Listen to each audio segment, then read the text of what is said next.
Hi James, so I'm gonna make you this video of the machine off and then powering it on and going through the whole setup with you and I guess disassembly as well. So I apologize for the jittery video.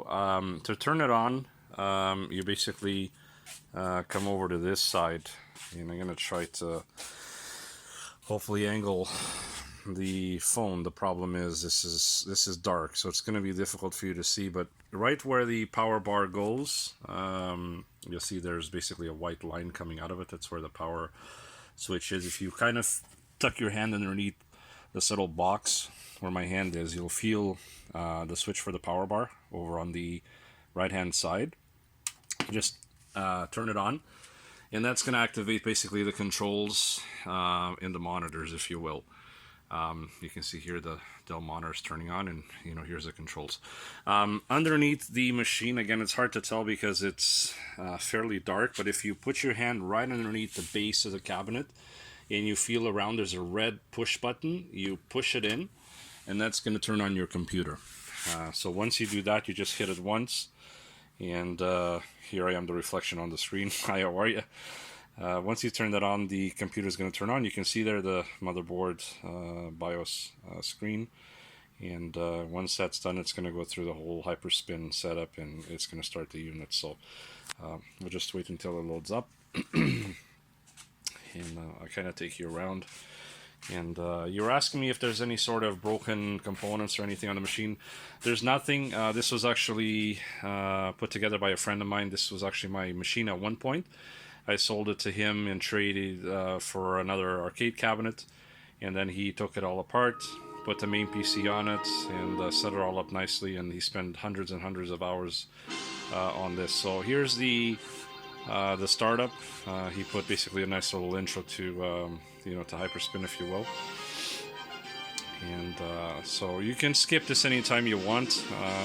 Kind of cool the first couple times, and it gets old really quickly, but once that's done, I mean, you can just click any button. I think the one player start will deactivate it. The computer takes a little bit long to sort of boot up all the ROMs.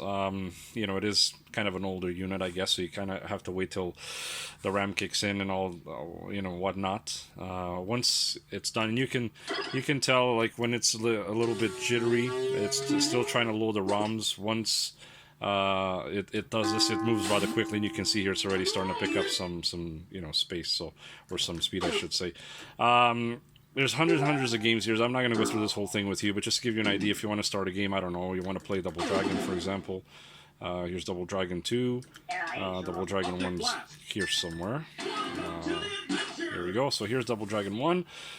So what you would do in this particular case is you hit the one-player start.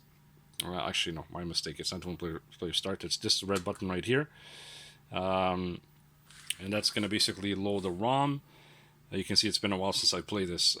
Basically, wiggle your stick back and forth. And that's it. It loads up the game. And to insert coin, you just go where these 25-cent reject buttons are. You hit credits, as many as you want, and then you basically push the one-player start. And there you go.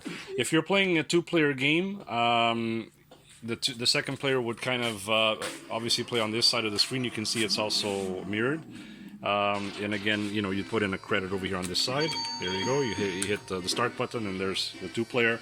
And you kind of repeat the same for the third and fourth player. To exit the game, or if you want to select another game, you just hit these two buttons together that you see here. Hit that.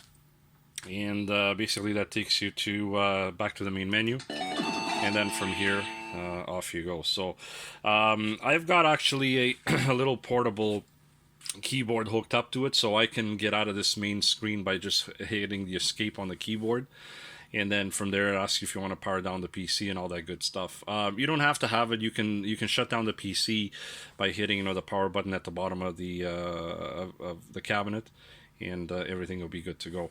I'm gonna make you another video because this one's getting rather long. It's almost 5 minutes, so I'm gonna make you another one on basically disassembling the machine. But again, this is pretty much it. Lots of games to choose from. All the 4-player stuff is here.